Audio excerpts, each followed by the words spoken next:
My name's Edward Rowe. This talk is, I'm a senior gameplay programmer at Vicious Cycle Software. The talk is titled, Come Out Swinging, Creating Combat Systems for Short Development Cycles. The point of the talk, in my words, is to give you sort of a head start in how you would do a combat system for your game and some of the lessons that we learned while we were working on it. So a little bit about me.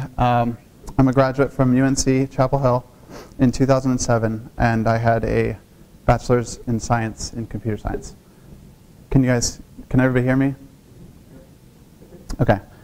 I did an internship at Vicious Cycle in 2006, which was the summer between my junior and senior year. And then after graduating, I returned to Vicious Cycle as a gameplay programmer. I've worked there for 6 years and shipped just as many titles, so that gives you an idea of our schedule. I've shipped Earth Defense Force, Insect Armageddon, which was a shooter, third-person shooter for PS3 and Xbox 360. It was multiplayer as well. And for that game, I did the character mechanics and the gun dropping table. If you know it, it has like 250 or 300 guns, and I programmed all the guns and the table to drop them to the loot table, essentially. And then also Ben 10 Galactic Racing, which was a kart racer. So, and we just did a skateboarding game. So we do like everything. We did a puzzle game before that, a trading card game. That's what I did my internship with. So we never do the same thing twice, which is not good for taking lessons, but it's fun. So, and then on mostly I do character mechanics. Some of my favorite games are Earthbound and Left 4 Dead. So a little bit about Vicious Cycle Software. It was founded in 2000. We've shipped 18 titles at least. We have 45 employees, and we ship games with 2 brands. We have the Vicious Cycle brand, which is used for teen. It's sort of a more mature brand. Don't want to associate it with our kids games. So, and then for the kids games, we have Monkey Bar games. Ben 10 Omniverse is Monkey Bar. Vicious Cycle is a subsidiary of D3 Publisher, which is now owned by Namco Bandai, who I guess is most famous for doing the Pac-Man arcade game. And they have a toy division as well. Okay, so let's jump into the talk. So first, I'm going to sort of give an overview of combat systems in general. And then I'm going to discuss the Ben 10 combat system in detail, give you an idea of what components go into a combat system in general. And then I will give you some idea of how we got it done quickly. So first, what is a combat system? Basically, it's a pretty general term. I mean, you can have combat systems in tons of games, but for me, I mean any gameplay system where damage is dealt between entities. So there's typically the player has a character who responds to player input. AIs have enemy characters who respond to AI input. Sometimes your player character also responds to AI input. And which is important when you're architecting your systems. We had, in Ben 10, for example, we have co-op, and the second player is always there. So the human character had to be controlled by an AI as well. And how to do that would be another talk. But and then you've got damage being dealt and the characters reacting to that damage. So noteworthy examples are God of War, Street Fighter, Super Smash Brothers, Bayonetta. They all have sort of very different combat systems. But combat in Ben 10 was supposed to be something like God of War, fast-paced co-op brawler with you've got light and heavy attacks, blocking, dodging, combo trees that consist of stringing animations together rather than like fast button press sequences and then one big move. And then we have big abilities, unique abilities to each character, so kind of like magic spells in God of War. So in other words, a lot like God of War, except they have 200 attacks and 4 weapons, and we have 300 attacks and essentially 20 weapons, different playable characters. They had 24 months, we had 6 months. They have 132 people, we have 40, and they have a huge budget. And I don't know what our budget was, but it wasn't 44 million. Okay, so let me show you a little bit of what combat was like in Ben 10. So you transform aliens to different alien types. This is 4 arms. He's doing a bunch of special moves here. And then I'm Heat Blast now. That's a special move. And this is Accelerate. He moves, he zips around.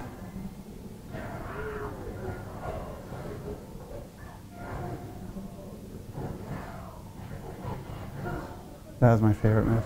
And then Gravitak, who manipulates gravity.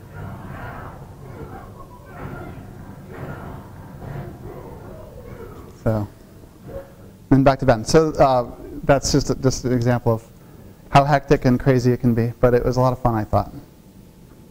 And you see that each character had a lot of personality. That's one of the things that I'm most proud of, is they aren't generic. We did 20 of them, and we did them in 6 months, but they all had character. They all had a sense of what they were supposed to be, which was really cool. Not all of them. There were a few, just like two or so that were sort of recycled, but mostly unique. Okay, so now I'm going to go into detail on what that system involved. These here are typical components in a combat system. I think I left off targeting, which you'd want to consider, but I didn't put it in my talk. Okay, so there's attacks. There's attack combos, depending on your game. Hit reactions, where the characters respond. Dodging and blocking, if you choose to include it. And then damage and vulnerabilities. So I'm going to talk about each one of these in some more detail here. So first, attacks. I actually don't have the video for this, so I'm going to skip through it. I'm just going to mime when I need to. So if you watch that video closely, you would have seen all of these things, and many of them you don't see. But this is everything that goes into an attack. There were clearly animations. There were what I call gameplay windows, which are the events that the game cares about to deliver damage or to move the character and things. And again, I'll go into each of these. There's damage info, how much damage to deal, what type of damage, heat blasted, fire damage. There's targeting info, so the fireball, he could throw fireballs, he could shoot streams of fire, and each move had the ability to have its sort of, the area that it affected programmed in so that we could target the characters, and also so that the AI knew how to use it. So the AI could look at those same values and determine if a move was viable. There's attack style, which is something I'll go into. Effects, sound, there was slow motion, or actually there wasn't a slow motion there, but rumble, screen shake. And then you'll have stuff that you didn't even see in the video, like a name for each attack, or a description, where you would have it in an options menu or something, a control menu. So I'm going to talk about the animations, the individual parts of each of those animations next. So before we did pretty much anything, we had some sort of demo animations done, but before any of that, or just after all that, before we made any production animations, we came up with an idea of what we wanted to, how we wanted them to be structured, and refined it. But we started with something. So some of the main components of any attack animation is anticipation, swing, hold, and return to idle. And this is typical for God of War. You might not have return to idle, for example, but you probably would. So, and then also there's movement, and movement is sort of it's not really a section of the animation, but there's a section where he should be moving for reasons I'll describe. So essentially, the first question is, why did we have frame lengths? These are the numbers up here, 2 to 3, 2 to 5, 2 to 4. Those are frame lengths. And also, this is a diagram of a light and a heavy attack. So we wanted to have different numbers for the two to give them different feel. So the frame length basically answers a question of cadence. We wanted the players, when they're pressing the buttons, to have sort of a similar rhythm. So, you know, just like X, X, X. We wanted it to be rhythmic and easy to do. Not every new animation, every new character you switch to, you have to like relearn where the windows are. We wanted it to be easy for kids, so we wanted this to be pretty strict. So that it solves consistency and it also just feels better. So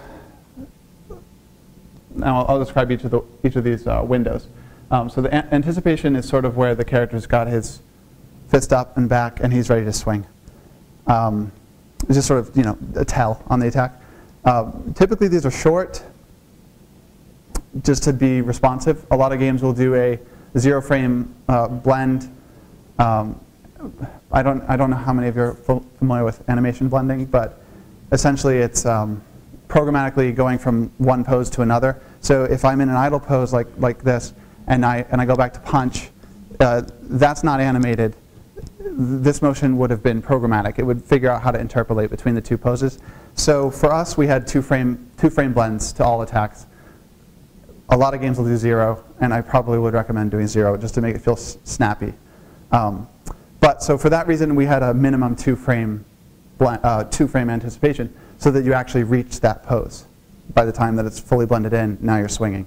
So then next is the swing, where you actually swing through the attack.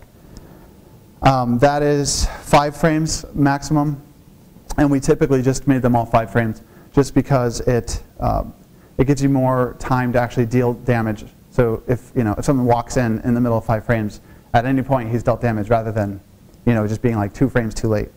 And it also was better for the effects that were on the attack.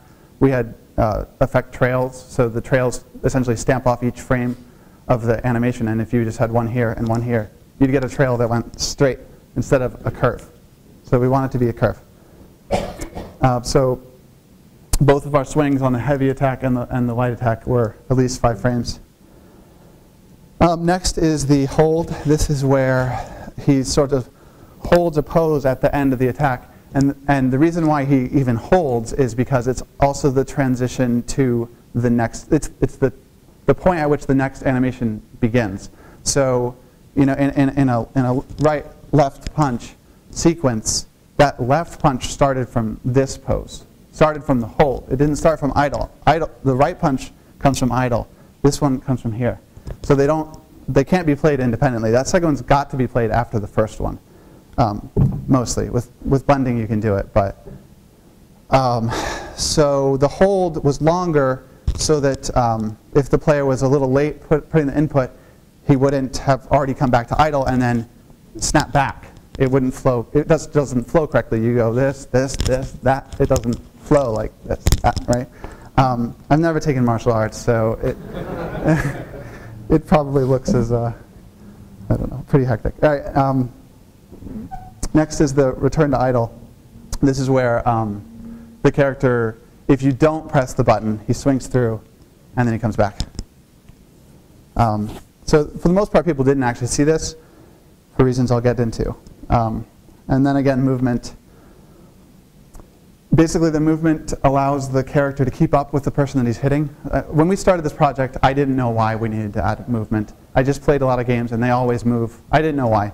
But I think it basically makes you, you feel a little more in control. You don't feel locked and in place because you keep moving.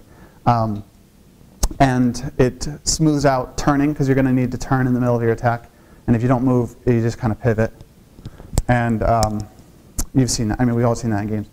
And to some extent, it's okay. It's not to say you can't have them pivot, but you just have to decide if you want that. And then the other thing it does is it increases the attack range. Our characters had stubby arms. Ben, in his normal form, compared to Grav Attack, you saw that Grav Attack was probably 10 times bigger than Ben. So Gravitax swinging his arm was just like going to be so much more powerful than Ben.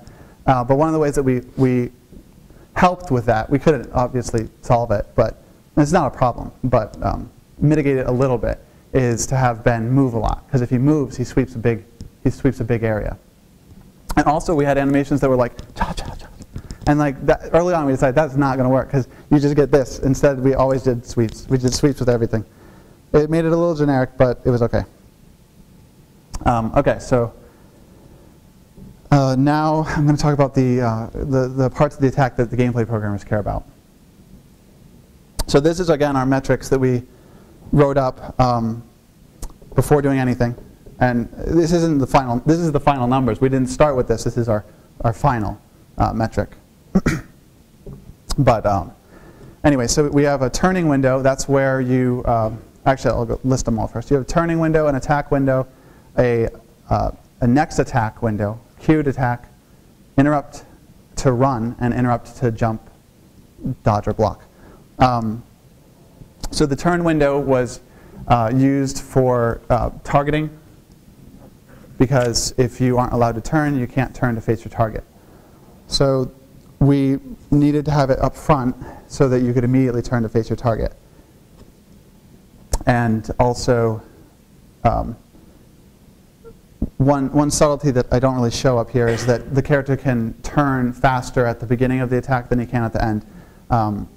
This was my way of solving changing targets mid-combat. So if you're fighting a guy in front of you and then your next swing you want to turn around and hit the guy behind you, you were able to turn in 2 frames, whereas normally it would take 6 or 7 based on your turn rate. So the first 2 frames of the attack I had a very fast turn rate.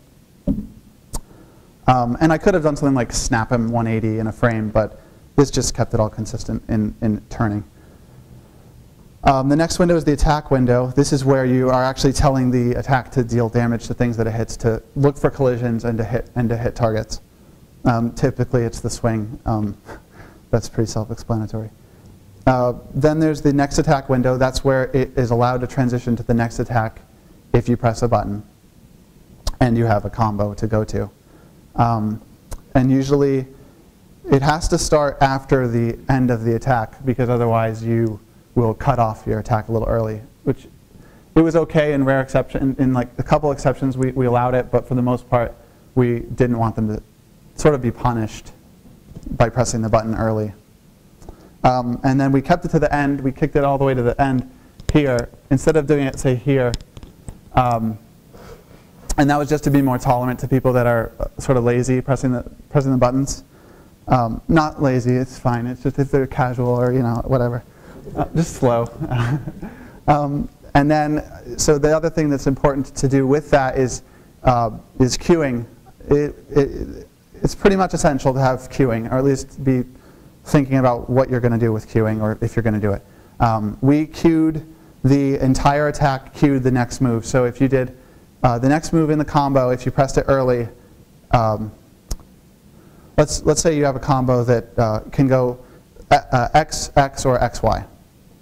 So if you press X during that first attack, it will remember that you pressed X, and when it hits the allow next attack window, as soon as that fired, it said, did he queue input? Yes, so just go ahead and go to the next attack. And if you pressed X, if you were doing X attack and then you pressed X, and then you pressed Y, it would replace, it wouldn't queue up an XXY, it would replace the last one with the next one. So you could only do 1 level deep of queuing. It's just the way we implemented it.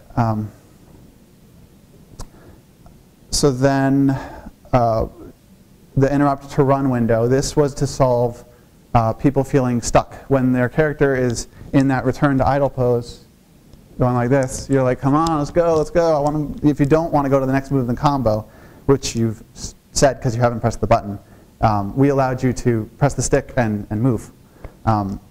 So it just helped it feel more responsive. And again, these things are all, this is pretty much prevalent in every combat system. It's definitely something you should consider. So, you may not choose to add it, but you should think about it. So the one thing with the run is that sometimes we push it up too far, and if you were, again, a little slow on pressing the next attack, usually people are not dead stick in combat. They're usually pressing a stick in a direction. So they would actually start running and they wanted to do the next move. They just were a little late pressing the button and their character got interrupted. So we wanted it to be forward enough to feel responsive, but not too far to interfere with their attacks. Okay, and lastly, the jump, dodge, block window. This is pretty key to any fighting system because most of the time people are attacking. So if they're not allowed to abandon it, they are going to feel stuck again. They're going to feel out of control or not in control. So it's also good for choice because then if they're in a swing, if they're mid-swing, they have to choose if an incoming attack is coming, do they want to take the damage and deal damage, or do they want to dodge it and live to fight another day? So it's very good for fun in combat. One minor thing about ours, see, we chose to make the entire attack, everywhere in the attack you could interrupt it. Some games don't do that, and we chose to just to feel more responsive, and it's a kids game, so it just didn't seem like we needed to be punishing. But essentially, I guess one of the reasons you wouldn't is because you could have an exploit where if you blocked right here, you don't have to wait for any of this, and then you can swing again. So in theory, it could be unbalanced, but I mean, it's a key part of a lot of fighting games, attack canceling.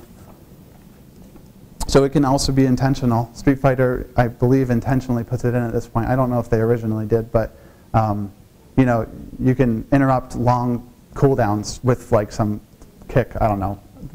There's YouTube videos of it. I don't know what. I was never good at Street Fighter, so. But that's something to think about. And let me give you an example of where we actually did disable it.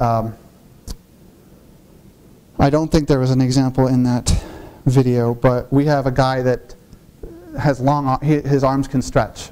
So he shoots a vine out of his arm up into the ceiling, and he jumps up and he swings on it. And so he's airborne, swinging through the air. And in that moment, if you dodge, he snaps to the ground and moves, and his arms aren't in the ceiling, and it just broke the illusion essentially. And so it was a necessary evil, we felt, to disable it for that window. Okay. So dealing damage, the way that this will be different, I believe, in different engines, but in our engine, can you still hear me okay? Okay. In our engine, we have what are called entity attacks, which essentially sweeps an area from a source node in a sphere. It's called like a sphere cast. So in this example, he has a node on the end of his spear, and he's attacking forward, and it sort of traces the 2 points and sees if there are any collisions along the way. So the questions that you would have to answer in that case, and the questions we had to answer, was how big is the attack going to be, and what are its source nodes going to be. So we had to find some programmatic way of describing that to the game. And the other thing you'll have to convey is how much damage, the damage type, the hit reaction. The way that we did that was we had every attack, we had another table of damage, a big database of damage values and damage types. And each attack had an ID to which damage value to use, which row entry to use. And this let us expand damage without having to insert rows in the attacks table. And you could have damage that's not from an attack, basically. And then another note here. I talked about fire type damage. I've had I think no project that had fire damage where the designer didn't come through 6 months in production or halfway through production and say, hey, we want ice guides to be vulnerable to fire. And so you're scrambling to figure it out. And at this point, we just plan for it.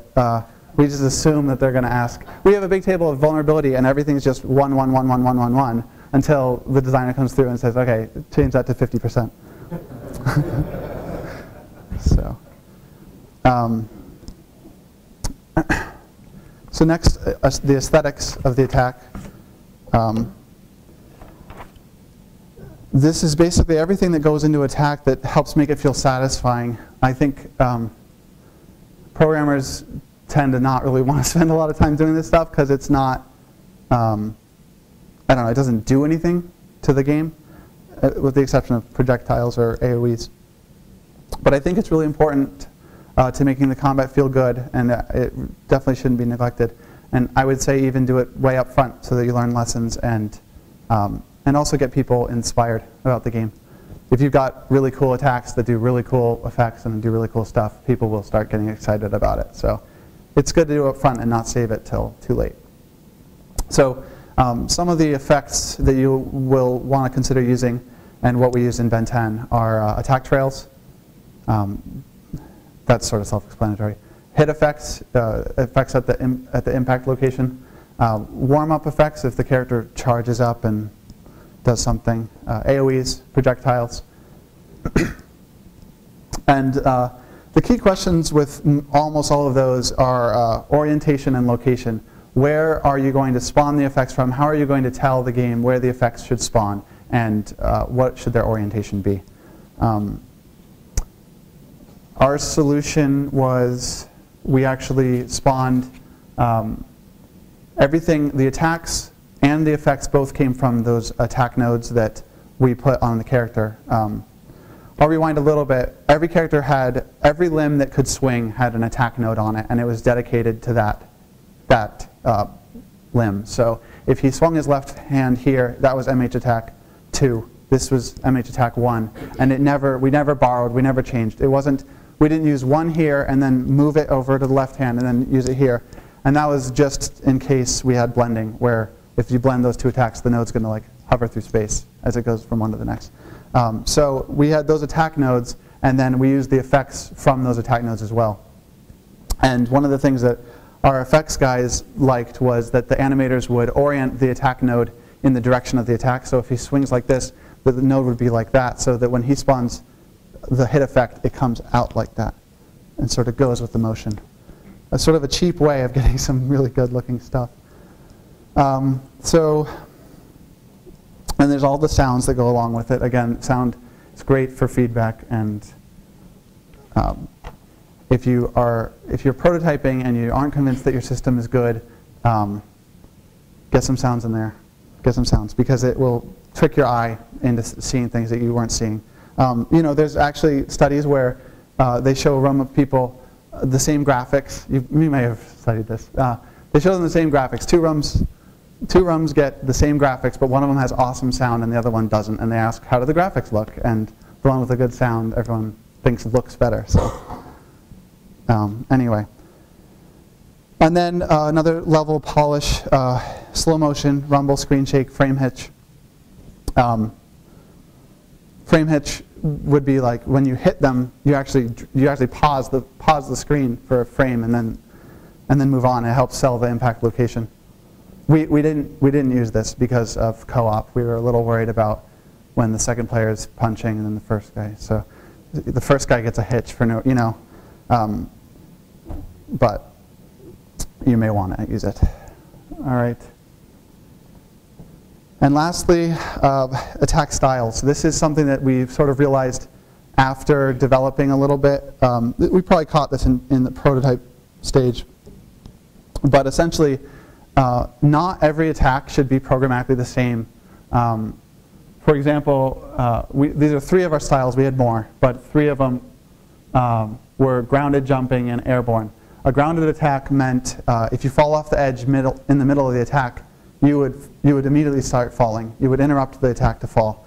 And you can, I mean, the need for this arises pretty quickly because when you jump up in the air and you throw a punch, and you just don't punch because you immediately fall because you're in the air. So that was our way. The attack styles let us tell the game, I don't care if I'm falling. I'm expected to be in the air. So that was the airborne style. But the key note on the airborne is that if you land, it does interrupt it. So you're looking for the land. You're looking for ground. Whereas a jumping attack didn't get interrupted by landing, and it didn't get interrupted by falling. And that was used, I don't know if you remember, well actually let me show you. It's heat blast right here. He goes up in there. and then he does an air attack. That was, when he went up in the air, that was a jumping attack. And you'll see this in God of War and all sorts of games. Okay, so moving on to combos. All right, I'm going to have to zip through the rest of this thing. So this is basically telling the game how to string those attacks together. They obviously have a different meaning in different games, but in Ben 10 it was the sequence of animations. It was a unique sequence of animations that basically have to come from a predecessor. And you can define it by the sequence of attacks. So that right-left example, this would be called actually a light-light. It was a light attack and then another light attack. We called it a light-light because it had to come from a light. So an example of our combo tree, you could start with a light attack, you could go to another light attack, and then you could either split to a heavy or a light. So we had LLL and LLH. And then we had a mirror image on the Y, just to make it, again, easy and pretty intuitive. So the way that we stored this was as a tree, basically, a rooted tree, to be exact. Basically, it's a collection of nodes that stem from a single root node. Each node has a value and a list of child nodes. In our case, we had light and heavy attack nodes. And the value would have been the attack ID, the ID into our attacks table that has all that information about the windows and the timing and the AI and everything. So just a quick navigation. You start at the root, press X, go down to the light attack, press X, go down to light light. And then here you can press X or Y. I press Y. Current attack is LLH. So we're always pointing at one node. You're pointing at your current attack. It's your node in the tree. I saved them to the end. I'm sorry. So that was the ground. That is all the grounded moves, but that's not all of the moves in our combo in our move list. We have airborne moves. So we have to reconcile that you press X on the ground and it does a light punch. But if you jump up in the air and you press X, it's an air punch. So X needs to do, basically it needs to be contextual with where the character is. And the way that we solve that is with what I call combo stances. This is essentially the root node of the tree was an empty node that did nothing, and you were always pointing at a node. We had three of them, the grounded, the special, and the airborne node. And each one branches to different nodes in the list of attacks. So it basically, when you change stances, you're just changing which root node you're pointing to. It's as if it's swapping out the entire tree, essentially. Okay. So hit reactions. This is basically how you want the enemy to respond when they get hit. It's very dependent on what your design is going to be. And because of that, I sort of want to answer these. I want to ask these key questions about the hit reactions. You want to answer first, how many do you really need? What are they going to do? It's really important if you have a short cycle to define what you are really going to need. I mean, the key behaviors you want from the enemy, and then do those. Maybe you can add polish. An example would be front and back hit reactions. A lot of games will skimp on the back hit reactions, meaning if I get hit in the back and I stumble this way. A lot of games will just swap that for, if I get hit in the back, I rotate immediately and then always go backwards. And that's a good way to cut some corners and get stuff done quickly. And another question is, do you want air hit reactions? And do you want to be able to juggle and stun lock the enemy? That's sort of what hit reactions let you do. The main point with the hit reactions is that they're really good to get early on. I don't think we did enough of that on Ben 10. You need your enemies to react because, again, it helps it feel satisfying and it helps it feel fun. Again, when you get swarmed by a bunch of people and you can sort of keep one isolated and then switch targets and sort of juggle stun between them, it's critical to make it fun. So again, on Ben 10, we had front and back hit reactions for the player. just to give them a little bit more polish. But all the enemies, we only used back hit reactions. And our hit reactions were a light hit reaction where they would just stand in place and react, which caused them to interrupt their current attack. So if they were swinging, they'd instead hit react. Stumble moved back 2 meters. Knock back launched them up in the air. Knock up was straight up in the air. Slam was a guy that's already up in the air. You slam him to the ground. And then we had stun, where they sort of get disoriented. And you saw every one of those in that video that I played. And also we had the ability to scale them. We had the ability to programmatically scale what we called the knockbacks punts. But basically we could scale them so we could get a high trajectory or a low trajectory based on the attack. So blocking and dodging, I'm going to skim through this quickly because it's pretty self-explanatory. But the big thing to consider with blocking is how are you going to hit react when you're blocking. Our designer wanted to drop all of our hit reactions down. If you got knocked back, you got stumbled. If you got stumbled, it's a light reaction. But that just did not work because you have attacks that need you to get knocked back. You're getting knocked back because it's a big log that's swinging across the whole screen. You need to move out of the way. So that's something to consider. It's not to say you can't do it, it's just something to think about. And then dodging. Some games will make you invulnerable during a dodge. We didn't do that. If you don't do that, you need to make sure that the character moves quickly to actually avoid attacks, so it's preferable to running. And when you do that, make sure that, or consider whether or not he actually moves faster while dodging. This is our dodge graph. This is what we used. We had a 30-frame dodge, and it moved 6 meters. And that is basically our run speed. So you had, our run speed was basically 6 meters a second. You can run 6 meters a second. So this made sure the dodge didn't go any faster.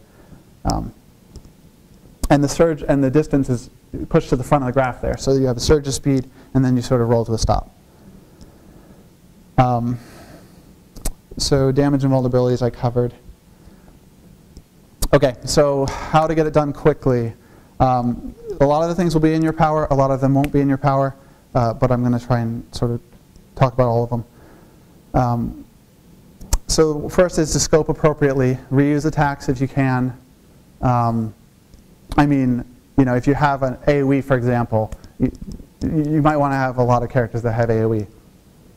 And try not to do too many unique things. Minimize the animations that are multiplied by the number of characters. So again, back hit reactions were a big one because they already did the same thing that the front hit reactions did, and every character was going to need one. Another example would be strafing. I wanted to have the characters target an enemy and then sort of strafe around them. That's what God of War does, or Zelda or something. But that would have meant adding strafing to every main character, and strafing would have been like 9 animations. So that would have been 80 animations. So that's a good savings not to do that.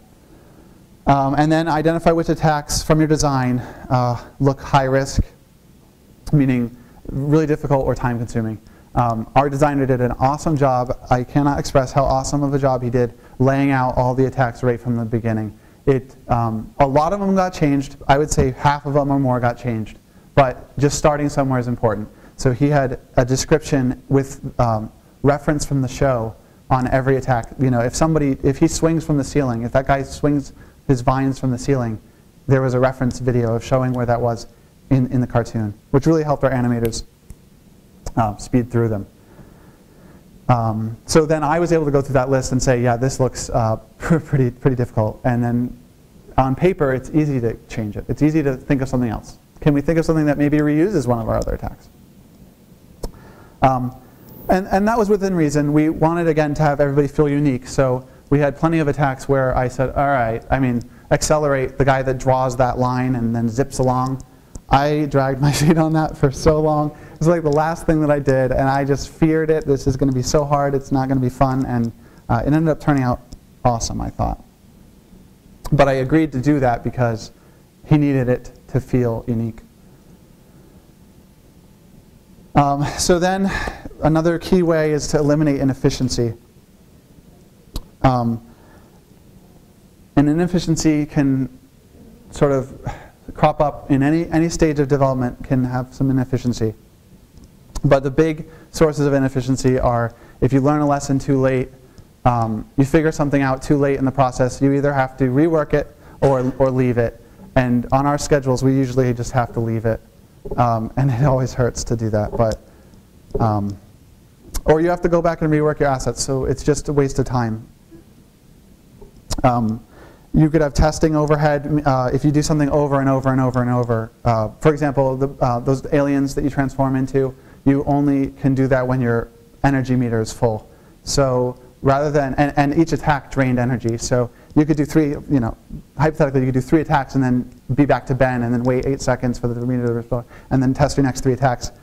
Obviously, that's a waste of time. So we would add debug tools like infinite energy. Bug fixing, going through dirty code, huge source of inefficiency, but that's a talk in and of itself.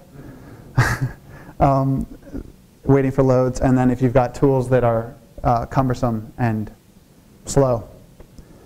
So the key to answering a lot of those, preventing them from happening too much, is to look before you leap. Slow down to speed up is what I've heard. If you take your time and you come up with how you want to do things, it will save you time in the long run. And we did very well on this project.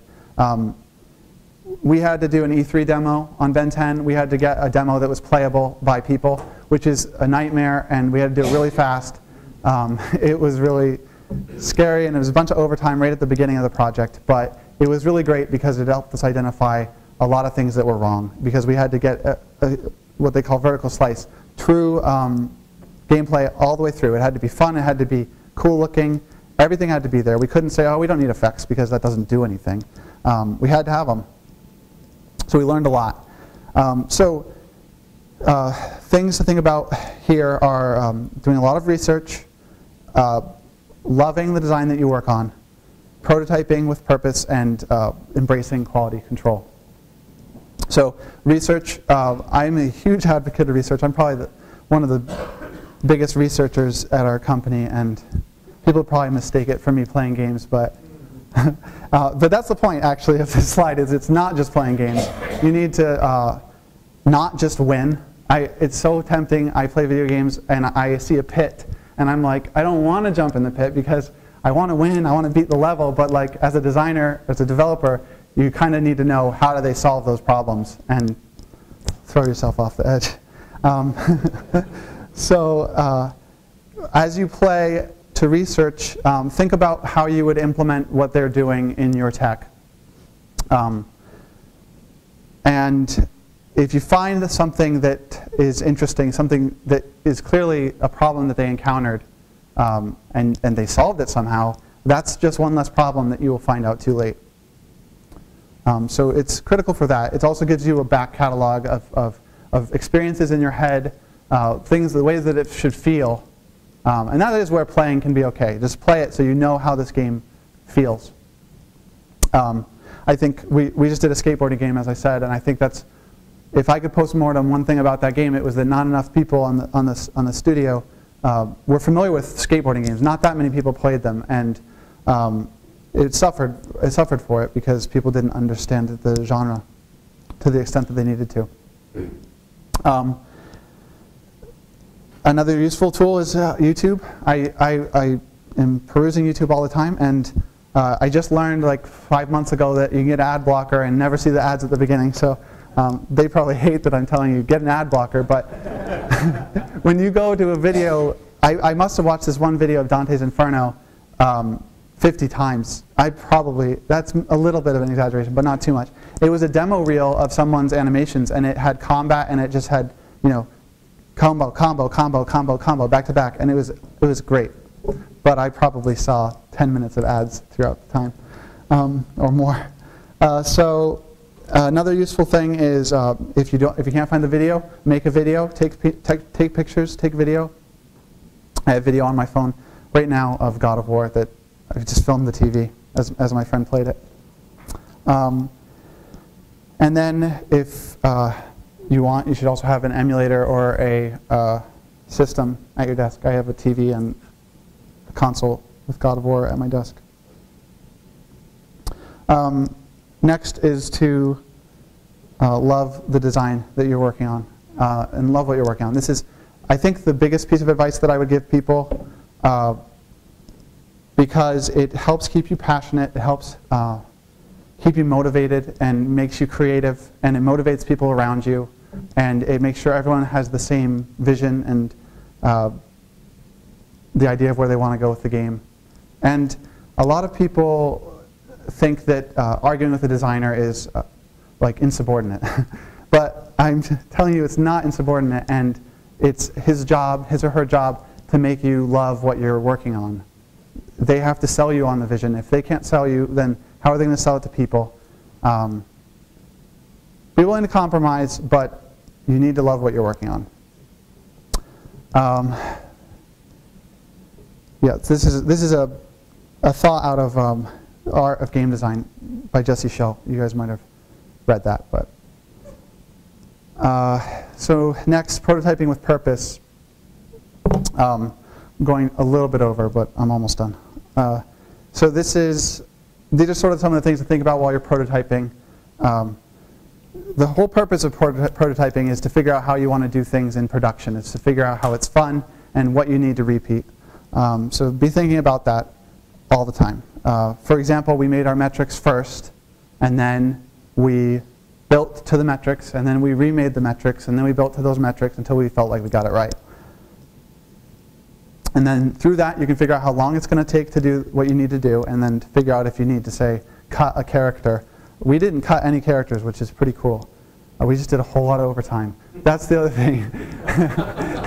We did a whole lot of overtime.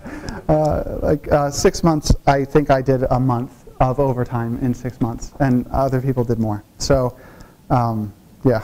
But I loved what I was working on, so I was willing to do the overtime. Okay, so another thing is to establish naming conventions at that time. Make sure that all your assets are created the same way. And eliminate bottlenecks. This is sort of speaking to the cumbersome tools and efficiency. Really early on, we identified that the way that we were going to have to do those combat windows, those gameplay windows, was going to be a huge pain in the butt.